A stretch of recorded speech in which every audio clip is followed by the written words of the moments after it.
Кусегенов Саадатбек, Түлкиевич, Бишкек шаары. МИКтин үйлөрү мамлекетке эмнеге кымбат берилип жатат дейт, жерлер бекер алынып атат, кагаздары жасалып и так далее дейт. Кымбат эмес. Биз мамлекеттик ипотекалык компаниянын үйлөрүн жеке менчик компанияларга эң башында мен 21 жылы, 22 жылдары мен чакырганмын барын.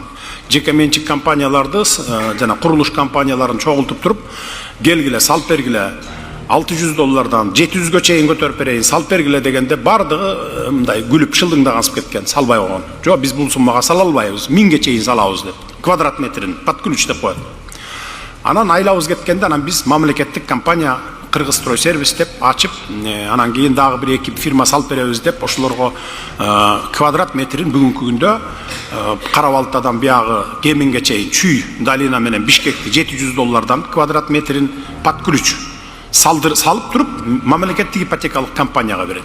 А региондор болсо, бул Бишкектен арматура ташып барат экен, цемент ташып барат экен, 750дөн деп бергенбиз. Мисалы Ош, Баткен, Жалал-Абад, Талас, Нарын, Ысык көл, алар 750дөн квадрат метрин. Бирок под ключ кылып берет.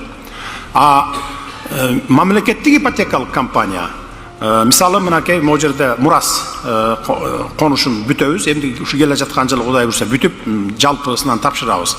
8 гектар жерге почти 5,5 миң квартира батырып салганбыз. Ал ошо 700дөн бүтүрүп мамлекеттик ипотекалык компанияга өткөрүп берип атат.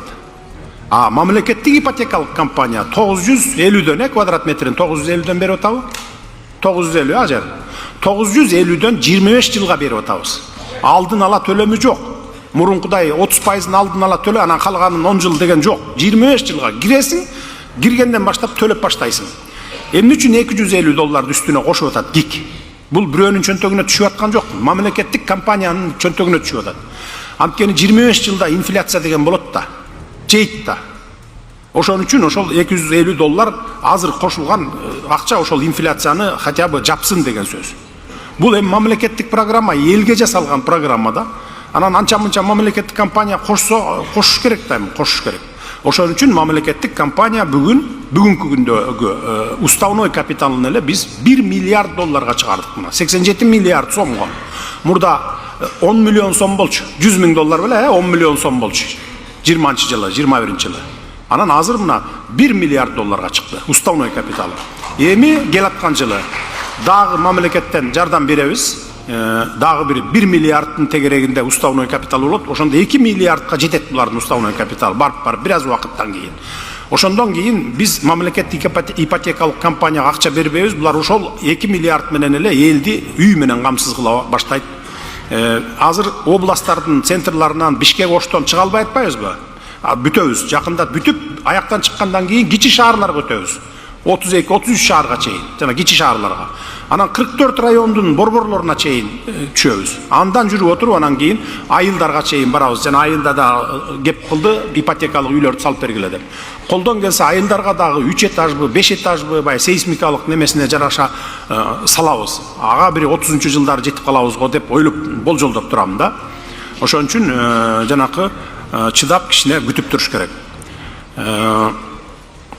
Мисалы жогору жакта салынып аткан үйлөр бар, элитный үй деп салып атабыз, жана магистралдан жогору. Ал жерде ошол баякы менчиктеп алган жерлер болгон, 50 гектар, 100 гектарлап бир киши ээлеп алган жердин баарын кайтарганбыз дагы ипотекага үй салып берип атабыз. 1 квадрат метрин 1400дөн а жерден алат. Эми күчү жеткендер алат. Мамлекеттик кызматта иштегендерби, мигранттарбы же башкалары 1400дөн алат. Ал жер эми престижный район деп айтылат. Анан элитный үй деп баякы биз эми немесин материалдарын жакшы кылып салып атабыз. Анткени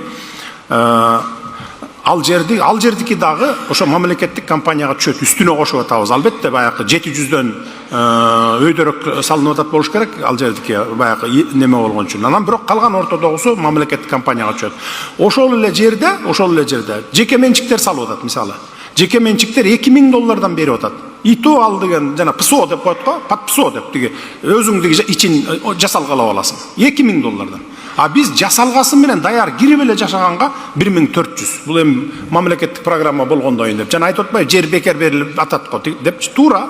Ошон үчүн биз арзан берип атабыз. Болбосо анда биз деле 2000ден беришибиз керек эле, эгерде жер сатып алып анан салып аткан болсо. Жер мамлекеттики, ошон үчүн элге кичине арзан болсун деп атабыз. Эми силерге мен толук информация, маалыматыңар болсун деп айтып атам да муну. Так, Араван району, Токтосунуп, Топчубек дейт. Бир короодо 3-төн 4төн үй бүлөлөр жашашат дейт. Эми бул проблема илгертен бери келатат. Ошон үчүн мен дагы бир жолу кайталаймын. Жетебиз аякка чейин. Ошол 3-төн 4төн жашап аткан үй бүлөлөр ошо Араванда мисалы Ошто салынып атат, берки Кара сууда салынып атат, өзгөндө салынып атат. Ошол жерлерге барып кезекке туруңуздар. Алардын баарын ошо квартираларды беребиз.